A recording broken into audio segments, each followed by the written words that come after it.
থেকে আমাকে বাদ দিয়ে অনেক কিছু জীবনে যোগ দিলাম। ছোট যত আপন ছিল বাহির করে দিয়ে ভুবন তারে আপন করে নিলাম। এবার আমি আমার থেকে আমাকে বাদ দিয়ে অনেক কিছু জীবনে যোগ দিলাম। ছোট যত আপন ছিল বাহির করে দিয়ে ভুবন তারে আপন করে নিলাম। সবার হরষে হাসি বেদনে কাঁদি বাঁধন প্রিয়রে মুক্তির জালে বাঁধি। সবার হরষে হাসি বেদনে কাঁদি বাঁধন প্রিয়রে মুক্তির জালে বাঁধি। সবই হারাই আমি সবই কিছু যে পেলাম। সবই হারাই আমি সব কিছু যে পেলাম। এবার আমি আমার থেকে আমাকে বাদ দিয়ে অনেক কিছু জীবনে যোগ দিলাম। ছোট যত আপন ছিল বাহির করে দিয়ে ভুবন তারে আপন করে নিলাম।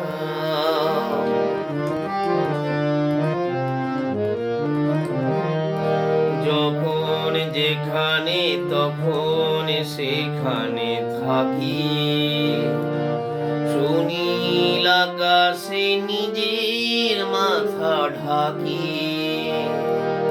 যখন যেখানে তখন সেখানে থাকি সুনীল আকাশে নিজের মাথা ঢাকি। ঘরে ঘরে জননী ভাই ভগিনী পেলাম। ঘরে ঘরে জননী ভাই ভগিনী পেলাম। এবার আমি আমার থেকে আমাকে বাদ দিয়ে অনেক কিছু জীবনে যোগ দিলাম। ছোট যত আপন ছিল বাহির করে দিয়ে ভুবন তারে আপন করে নিলাম। এবার আমি আমার থেকে আমাকে বাদ দিয়ে অনেক কিছু জীবনে যোগ দিলাম। এই গানটার সাথে আমার ব্যক্তিগত জীবনের বেশ কিছুটা মিলে যায়, তাই আমি এই গানটা আমার কাছে খুব প্রিয়, ভীষণ একটি প্রিয় গান। আমি বারবার শুনি এই গানটি। প্রত্যেকটি কথা যখন কারোর সাথে গানের কথার সাথে যখন জীবনের কারো জীবনের ছন্দ, তাল, লয় এসব মিলে যায় যখন, তখন কিন্তু গানটা সত্যি প্রাণে লাগে আর কি। এবার আমি আমার থেকে আমাকে বাদ দিয়ে ভুবনটারে আপন করে নিলাম, আমাকে বাদ দিয়ে অনেক কিছু জীবনে যোগ দিলাম। ছোট ছোট কিছু আপন, ছোট ছোট কিছু সম্পর্কই আমাদের কাছে যখন খুব বড় হয়ে দাঁড়ায়, আর সেই ছোট ছোট সম্পর্কগুলোকেই যখন আমরা সর্বস্ব মনে করি, আর তা করতে গিয়ে যখন আমরা বড় বড় অনেক কিছুই হারাই, আর ঠিক যখন আমরা ইষ্ট স্বার্থী হয়ে উঠি, ইষ্টকে ভালোবাসি, আমাদের ঠাকুরকে ভালোবাসি, তখন আমাদের অনেক মানুষ আমাদের আপন হয়। তখন আমাদের দুই একজন শুধু আমাদের এই আপনত্বের যে গণ্ডিটা বা পরিধিটা, তখন দুই একজনের মধ্যে সীমাবদ্ধ থাকে না, তখন অনেক এই পরিধি অনেক বড় হয়ে যায়। তো বলছে যে এবার আমি আমার থেকে আমাকে বাদ দিয়ে, ওই আমার ছোট্ট এই আমিটাকে বাদ দিয়ে, হ্যাঁ, আমাকে বাদ দিয়ে এবার আমি আমার থেকে আমাকে বাদ দিয়ে অনেক কিছু জীবনে যোগ দিলাম। ছোট যত আপন ছিল বাহির করে দিয়ে ভুবনটারে আপন করে নিলাম। আজ আমাদের জীবনে বা ব্যক্তিগতভাবে আমি যেটা আমার জীবনের কথা বলছি, কত মানুষ আমার আপন হয়েছে।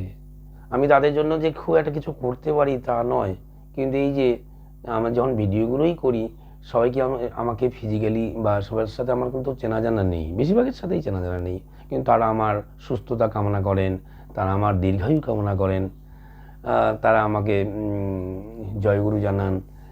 কত ভালোবাসা, কত ভালোবাসার ছোঁয়া পাই। এটা কি কম পাওয়া? কে কোথায় থাকে চিনি না, বা আমাকেও আপনারা চেনেন না। তো এটা ঠাকুরকে ধরেই সম্ভব হয়েছে। তারপরে লাইনগুলো, সবার হর্ষে হাসি বেদনে কাঁদি, বাঁধন পড়ে মুক্তি জালে বাঁধি।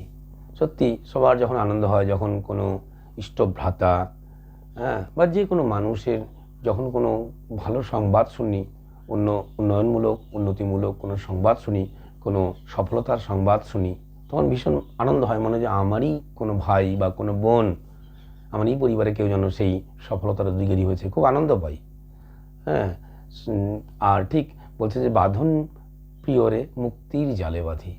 যারা বাঁধতে চায়, আমি যেটুকু মানেটা বুঝি লাইনটার, তাদের মুক্তির জাল, ওই যে তাদেরকে ঠাকুরের সাথে যুক্ত করে দেই, মুক্তির জালে বেঁধে দিই। চেষ্টা করি যাতে তারা ঠাকুরকে নিয়ে মুক্ত হয়, এই যে আমাদের প্রবৃত্তি মুক্ত হওয়া, কামকল লোভ মুক্ত হওয়া, সেই ঠাকুরকে ধরে সেটা সম্ভব হয়, ঠাকুরকে ভালোবেসে সেটা সম্ভব হয়। মুক্তির জালে বাঁধি, সবই হারায়ে আমি সবই কিছু যে পেলাম। আজকে ধরুন আমরা যারা নিজেদের ব্যক্তিগত স্বার্থগুলোকে ত্যাগ করে, অনেক কিছুকে ত্যাগ করে, এমন অনেক মানুষ আছেন যারা চাকরি বাকরি ছেড়ে দিয়েও ঠাকুরের কাজ করেছেন, বা এরকম অনেক জীবন আছে। কিন্তু পরবর্তীকালে দেখা গেছে যে প্রাথমিক জীবনে হয়তো অনেক কষ্ট হয়েছে তাতে করে। অনেক মানুষ আছে, আমি নাম করে বলতে পারি, উত্তরবঙ্গের একজন মানুষ, যে মানে স্বর্গীয় শ্রদ্ধ বিনোদ বিহারী বর্মনদা বলে একজন ছিলেন, তিনি ঠাকুরের অনুলেখকও ছিলেন। তো তিনি তৎকালীন যুগে MA, মানে যথেষ্ট তার ইংরাজি ভাষায় পারদর্শিতা। তো তিনি শিক্ষক ছিলেন একজন, মানে এক হাই স্কুলের, মানে উচ্চ মাধ্যমিক বিদ্যালয়ের। তো ছেড়ে দিয়েছেন, চাকরি বাকরি ছেড়ে দিয়ে ঠাকুরের কাজে আত্মনিয়োগ করেছিলেন, হ্যাঁ, সর্বসময়ের জন্য। পরবর্তীকালে আপনার তাদের ছেলেরা, একজন ছেলে প্রফেসর হয়েছে, তার মেয়েরা প্রত্যেকে একজন মানে প্রতিষ্ঠিত। আমার ভিডিও তারা শুনলে নিশ্চয়ই কমেন্ট করবেন। হ্যাঁ, তারা মেয়েরা, তাদের জামাইরা বড় বড় ঘরে তাদের বিয়ে হয়েছে, মানে ভাবাই যায় না। এবং তাদের বিয়েতে, তাদের যে ছেলে মেয়ের বিয়েতে, মানে বলতে গেলে বড় বড় মিনিস্টার পর্যন্ত সে বিয়েতে মানে গেস্ট হয়ে এসেছিলেন, অথচ তাদের বাড়ি ঘর খুব সাধারণ ছিল আর কি। এরকম অনেক উদাহরণ আছে। আমাদের দেওঘরে ছিলেন শ্রদ্ধা অজিত গাঙ্গুলি দা। প্রাথমিক জীবনে তাদের কত কষ্ট ছিল, কিন্তু তাদের ছেলেরা আজকে কত প্রতিষ্ঠিত, বড় বড় কাজ করছে। বা এই অজিত গাঙ্গুলিদার জীবনেই, পরবর্তী জীবনে, হ্যাঁ, তাদের কী ভাবছিল, কোনো কিছু ভাবছিল না। তো এইটাই হলো ব্যাপার, যে সব হারায় আমি সব কিছু যে পেলাম। সবই পাওয়া যায়, কোনো কিছু হারায় না। ঠাকুরের জন্য যারা সামান্যতম ত্যাগ করে অনেক গুণে তা ফিরে পায় কোনো না কোনোভাবে, কোনো না কোনো সময়ে। এটা আমার ব্যক্তিগত জীবনে অনেক কাহিনী রয়েছে। যখন, তারপরে লাইনটা হচ্ছে, যখন যেখানে তখন সেখানে থাকি, সুনীল আকাশে নিজের মাথা ঢাকি। যখন যেখানে আমাদের, তখন সেখানে আমাদের থাকতে হয়। ঠাকুরের কাজ করতে গিয়ে যদি ভালো থাকা, ভালো পড়া এগুলো নিয়ে চিন্তা ভাবনা করি, তাহলে আর ঠাকুরের কাজ হবে না। শ্রী শ্রী বদ্দা বলেছেন, যাদের জীবনের উদ্দেশ্যই শুধু ভালো থাকা, ভালো পড়া, তাদের দ্বারা ইষ্ট কাজ হবে না। ইষ্ট কাজ করতে গেলে সর্ব অবস্থা রাজি থাকতে হয়। হ্যাঁ, সব মানে বলছে, ঠাকুর বলেছেন না যে সব অবস্থা রাজি থাকো, দুঃখ তোমায় কি করবে, সেটা দুঃখ মনে হয় না তখন। তো এই যে বলছি যে সুনীল আকাশে নিজের মাথা ঢাকি, দেখলে দেখা যায় ওই যে আমাদের যে দা হাউসের সামনে যে মাঠটি আছে, ওখানেই মানুষ শুয়ে শুয়ে আছে, রাতেও শুয়ে আছে। যদিও এখন সেখানে রাতে হয়তো অনেক সময় শুতে দেয় না মানুষের, অথচ যারা শুয়ে থাকে ওই সব মাঠের মধ্যে, সবার তো ঘরে জায়গা হয় না, সবার রুম পায় না, এরকম দেখেছি যে, কিন্তু খবর নিয়ে দেখেছি বা আমি নিজেও জানি যে তারা মাঠে থাকার মতো লোক না, তাদের বড় বড় বাড়ি আছে, বাড়িতে তাদের কোনো অসুবিধেই নেই, কিন্তু ঠাকুরকে ভালোবেসে তারা ওই মাঠে শুয়ে আছে। সুনীল আকাশে নিজের মাথা ঢাকি। যাই হোক, ঘরে ঘরে জননী, ভাই ভগিনী পেলাম। কত মা জননী পেয়েছি, মানে ভাবা যায়, ঘরে ঘরে জননী, ভাই ভগিনী পেলাম। কত গুরু ভাই বোন, কত মায়েরা, চলতে ফিরতে উঠতে বসতে, কত খাওয়া, কত সেবা, মানে ভাবাই যায় না। আমাদের একজন মা না, আমার হাত সব যত মা আছে, ঠাকুর বলছেন না যে জগতের প্রত্যেক মাই জগৎজননী, প্রত্যেক মায়েকে নিজের মায়ের বিভিন্ন রূপ। তো সত্যি তাই, ঘরে ঘরে আমাদের জননী মা আমরা পেয়েছি। আর ভাই বোনের তো অভাবই নেই। কোনো একটা উৎসবে গেলে যে কত মানুষ দাদা জয়গুরু, ভাই জয়গুরু, মানে এত আনন্দ হয়। তো ঘরে ঘরে জননী, ভাই ভগিনী পেলাম। আর কত কথা বলবো, মানে শুধু তাই নয়, এই ভাই বোনদের সত্যি ভাই বোন নিজের আত্মীয় স্বজনের থেকেও গুরু ভাই বোনরা অনেক কাছের হয়ে যায়, অনেক কাছের, ভাবাই যায় না। আমি এক বাড়িতে একবার ছিলাম, তারা বলছেন যে থাকলে খুব ভালো হয়। তো গেছিলাম একটি কাজে, তো যাক থেকে গেলাম, শীতের দিন ছিল, মানে এগুলো কথা বললে আবেগে চোখে জল চলে আসে। যাই হোক, সেগুলো কন্ট্রোল করছি। তো আমি বেশ ছিলাম, তারপর দিন দেখি মানে তারা বেশ মানে গরিব ধরনেরই, মানে খুব একটা যে বিশাল মানে কোনো অর্থনৈতিক সচ্ছলতা সেরকম নেই। তারপর দিন সকালে তাদের রুমে ঢুকে দেখি, তারা যে আমাকে ভালো কম্বলটা দিয়ে, তারা একটা ছেঁড়া কম্বল, তুলনামূলক মাঝখানে মানে বেশ বড় বড় ফাঁকা ছিল, ছেঁড়া ছিল, সেরকম একটা কম্বল দিয়ে তারা রাত্রি কাটিয়েছে। কতই না কষ্ট হয়েছে তাদের। আমি পরে বললাম, এটা আপনি কি বলছেন? বলে, না না কিছুই না, আপনি এসেছেন, আনন্দ হচ্ছে, গল্প হচ্ছে, সেই তুলনায় এটুকু কষ্টই না। আমার জীবনে একটা সময় ছিল, আমি জলপাইগুড়ি মন্দিরে ছিলাম। তো এই থাকাটা আমার কাছে যেমন কষ্টের ছিল, তেমনি এই থাকাটা আমার জীবনে অনেক শিক্ষা দিয়েছে, অনেক অভিজ্ঞতা দিয়েছে, যেটা আমার কাছে খুবই গুরুত্বপূর্ণ। তো তখন মন্দিরে যে মানে আমাদের খাওয়া দাওয়ার ব্যবস্থা ছিল, তো ঘরে ঘরে গিয়ে চাল সংগ্রহ করতে হতো। মুষ্টির চাল বলা যেতে পারে, যে মুষ্টির চাল, মানে এরকম একটা কথা বলা তো, মুষ্টির চাল সংগ্রহ। তো সাইকেল নিয়ে বেরিয়ে পড়তাম, মাঝে মাঝে চালটা সংগ্রহ করতাম। যারা আমাকে জলপাইগুড়ি গুরু ভাই বোনরা চেনেন, তারা জানেন। বেশ ভালোই লাগতো, এই সংগ্রহের কারণেই হোক, যাই কারণে হোক, নানা রকম গুরু ভাই বোনদের সাথে পরিচয় হয়েছে। শ্রদ্ধেয় শশীভূষণ দত্ত, যিনি ঠাকুরের সঙ্গ করা মানুষ, তিনি সব কিছু বলে দিতেন, এখানে এই বাড়ি, এখানে এই বাড়ি। খুব ভালো লাগতো নতুন নতুন গুরু ভাইদের সাথে পরিচয় হতে। যেতাম, গল্প করতাম, চা খেতাম। তো যাই হোক, একদিন একটা বুড়ি মানে গরিব বাড়িতে আমি গেছি চাল সংগ্রহ করতে, তুমি 1 কেজি 2 কেজি চাল এরকম দিয়ে দিয়েছে, নিয়েও চলে এসেছি।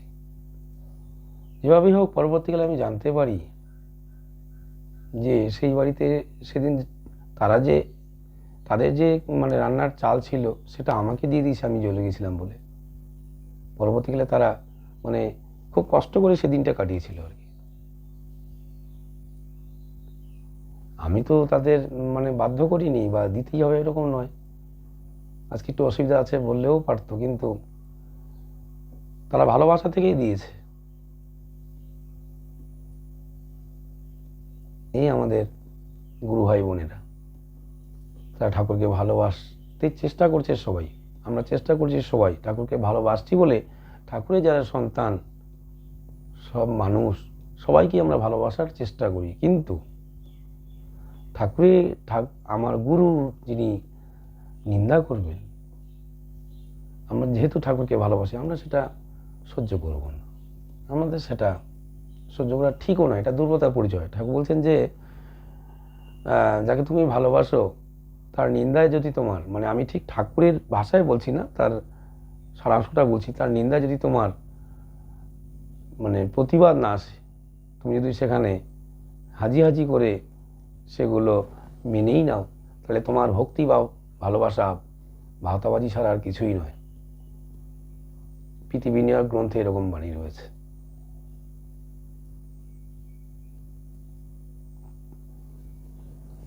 তো এই হলো আজ 2-4টি কথা। সবাই ভালো থাকবেন, আনন্দে থাকবেন। খুব সহজ সরল কথার মধ্য দিয়েই আজকে শেষ করছি। জয় গুরু।